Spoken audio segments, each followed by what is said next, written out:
Hello po mga kamaster, dito po ako muli para mag-ayos ng sirang mga electric fan. Meron pong nagmagandang loob para ibigay sa akin at ayusin ko po. Tara po, samahan niyo po ako at tingnan natin kung ano po yung talaga yung sira niya.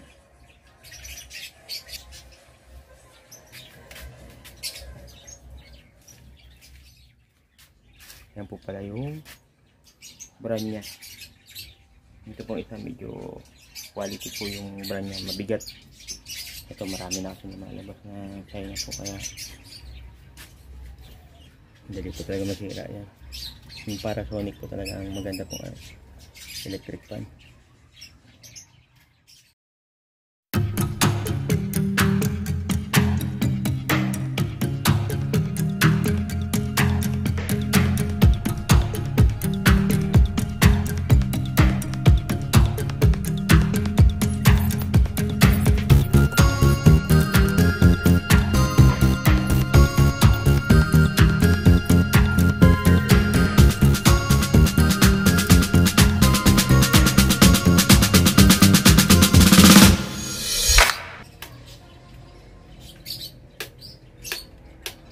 Mamaya tatry ko pong dalhin sa pagawaan ng electric fan para ma-check po yung motor, pero malakas na po yung amoy niya. Tendency ako motor po diferensya na ito kasi yung ugong wala eh, hindi na po siya naugong.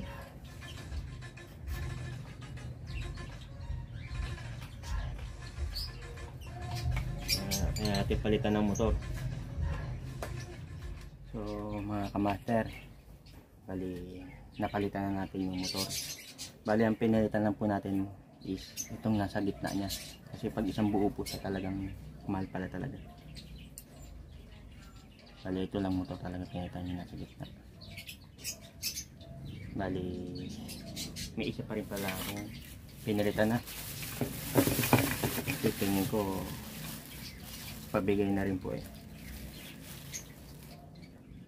Ito po.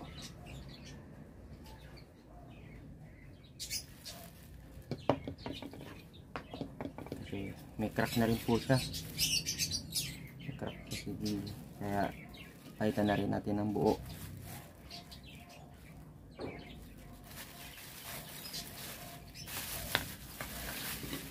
Medyo marami tayong pinalitan. Ito din po ito. Pinalitan na rin natin kasi yung lock niya is wala na. Full na. Ayan pong, ito po yung bago. May lock po. Hindi gaya na itong luma is tago siya na po yung butas niya. Ito yung ipapalit natin. Bali, kawin lang natin yung mga nasa luma. Kasi kailangan natin lipat sa bago.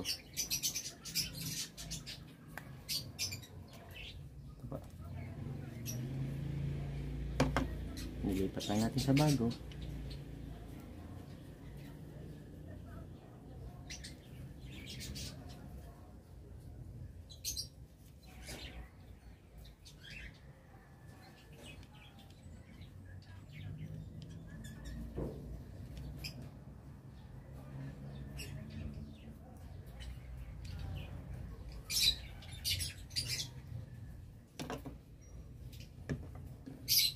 Ito pala itong nabili ko. Gawa natin ang paraan.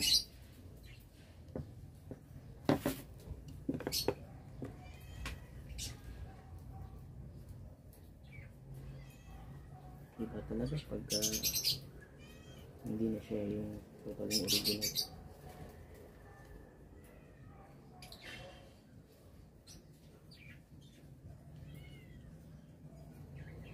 Layo ng ano niya, ipin niya.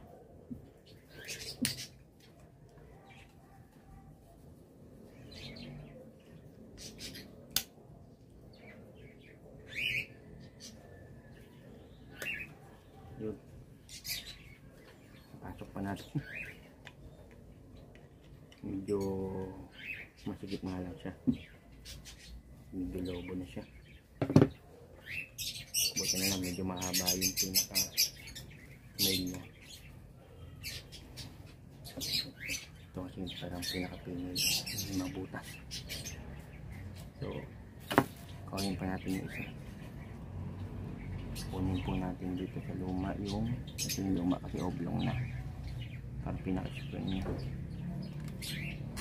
Hindi pala kasama sa bago. Hindi lang. Hindi tayo veteran sa mga ganito. Hindi tayo pwede magsiman dahil nahuhulugan tayo. Pyesa. Kumbaga sa sima, pag nahulog yung welding rod mo is wala na. Lubog na. So, nandito na po.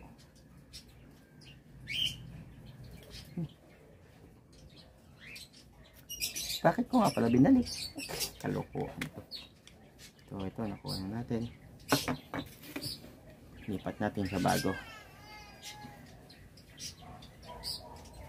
Yung bago. Bilog na bilog pa yung butas niya. Yun, buti sakto to. Kaya lang parang medyo malaki yung nabungi. Kasi yung itong nabili kong bago is parang kailangan manipis yung maliit yung maliit yung lock niya, alambre. Ito, napakita ko po sa inyo kung bakit kailangan ko ng palitan. Bilog po yung isa oblong na, tapos may parang may crack na siya dito.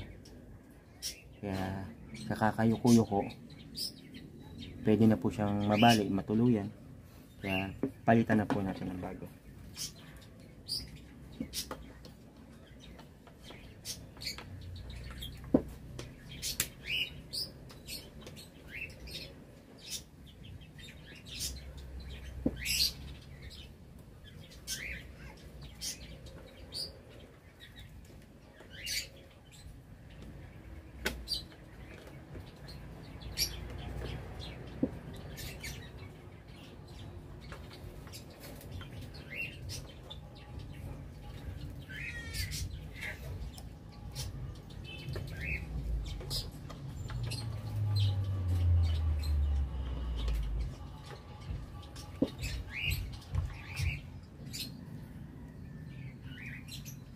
Yun. So, lumapat na rin siya. Kanina kasi medyo bukol kasi mahaba pala itong luma. Sana'y kumanda na, takbo ng LC.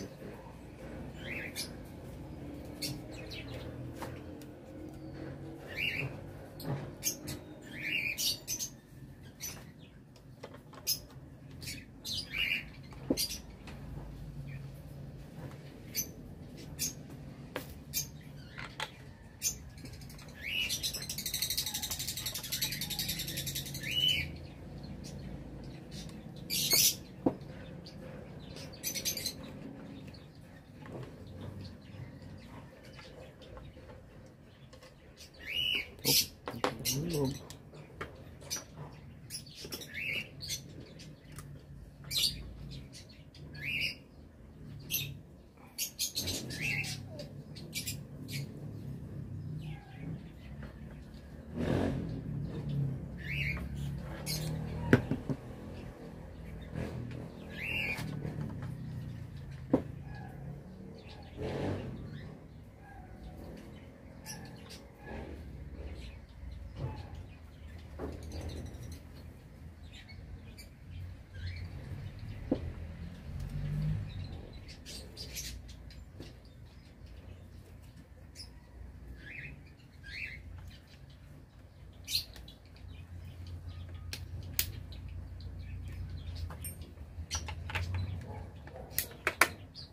Ay, salamat. Medyo matigas yung spray niya.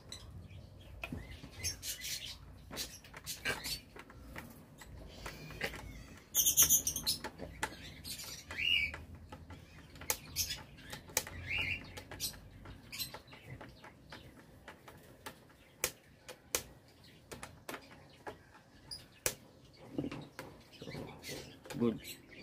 Mamaya natin i-add.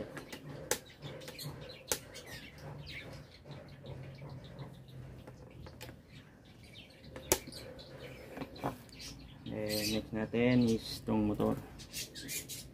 So kailangan lang din natin kulay-kulay po ito. Ito naman sakto.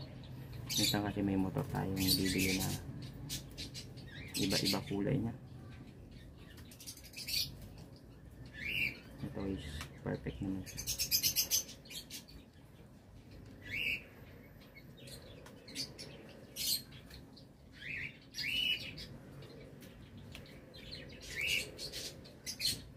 So papalatan lang natin ito.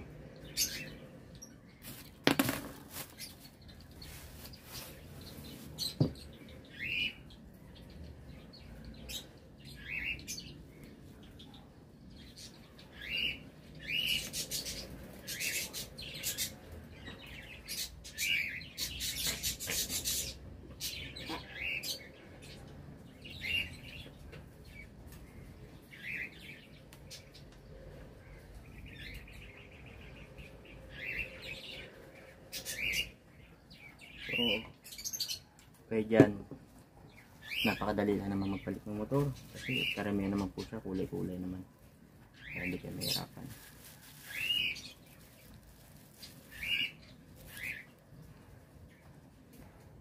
Wait lang, mali yata ako nang naipasok matanda na ako, kala ko yun yun. Ito pala, sabi ko kanina bakit masakit.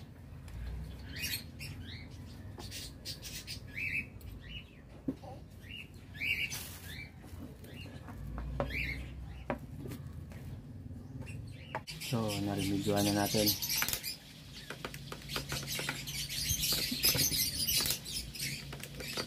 Okay na siya. Medyo matigas-tigas na. Hindi siya dahil ng kanina na maluwag talaga. Sinatak na rin. Bali, ito po is kulay by kulay po tayo. Hindi mahirap siyang gawin dahil palitan ng motor. At karamihan naman po is kaparehas ng kulay. Ikakabit na.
Check na rin po na pala natin yung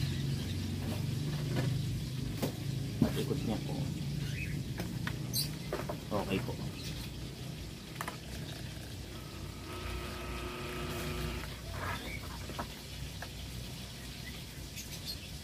Ang bilis ng ikot niya. Mga ganun-ganun po agad siya. Natural po talaga pag bago yung motor. Bago po eh.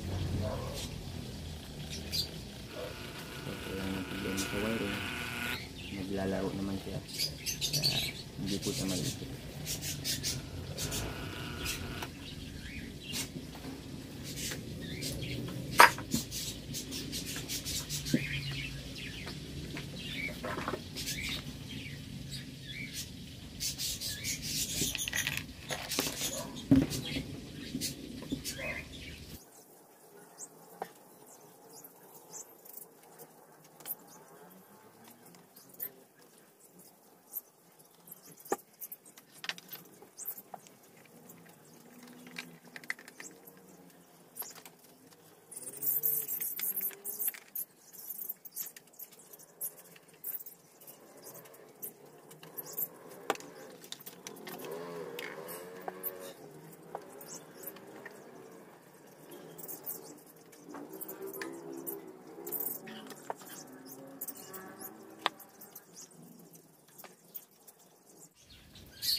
So, try na din natin kung perfect na yung pagkakagawa natin.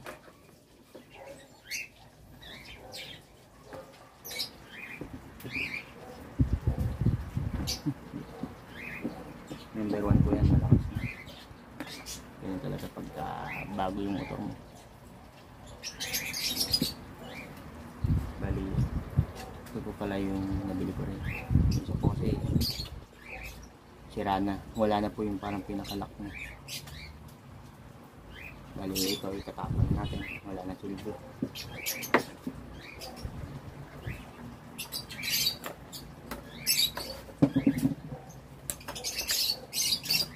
Para pwede natin i-stop.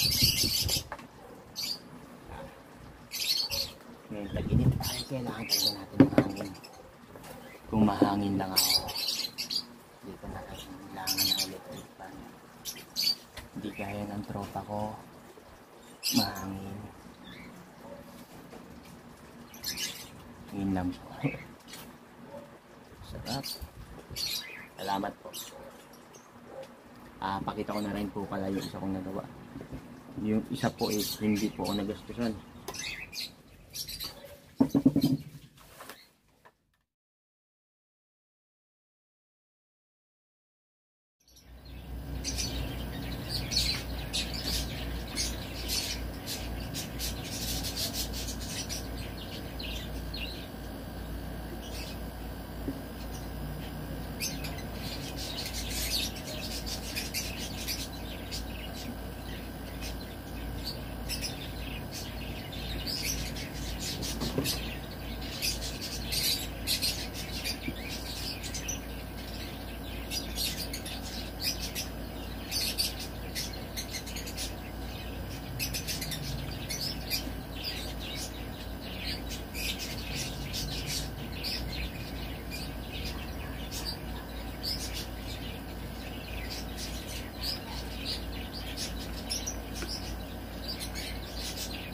Then, ito po ay narimedyoan ko na lang din po.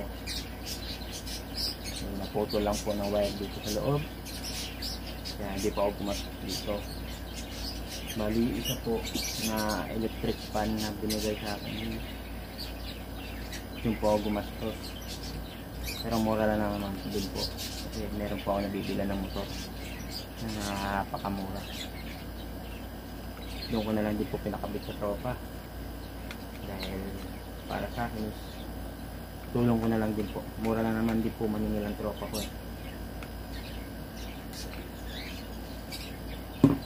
Bali ito po is branded pa rin yung motor niya. Wala akong ginastos dito. Kasi okay pa naman po siya.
Nahirapan ako kanina. Pabaliktad pala ikot nito.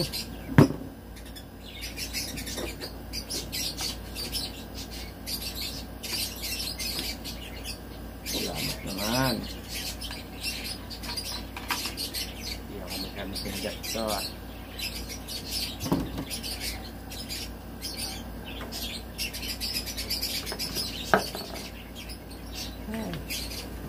Parang gusto akong electric. Ay!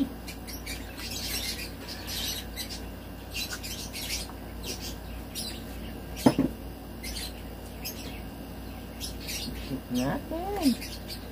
Ay, salamat.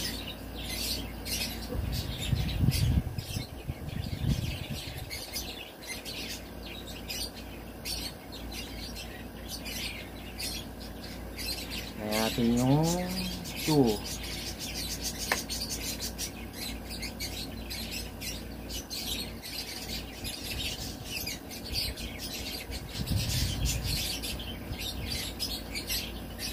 Three.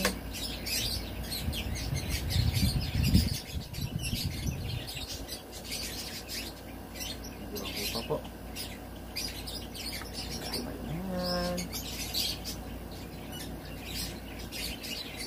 Kaso parang may problema na rin po siya.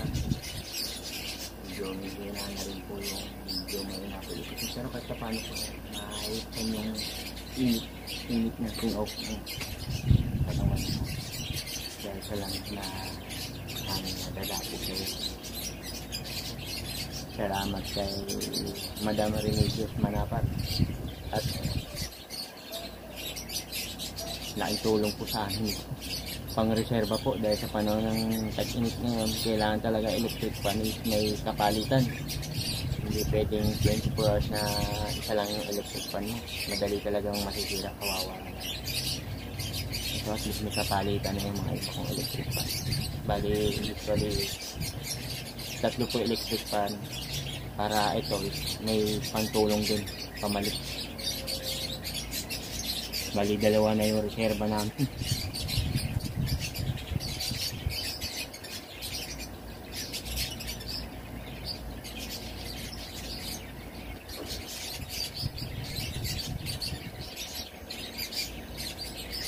Salamat.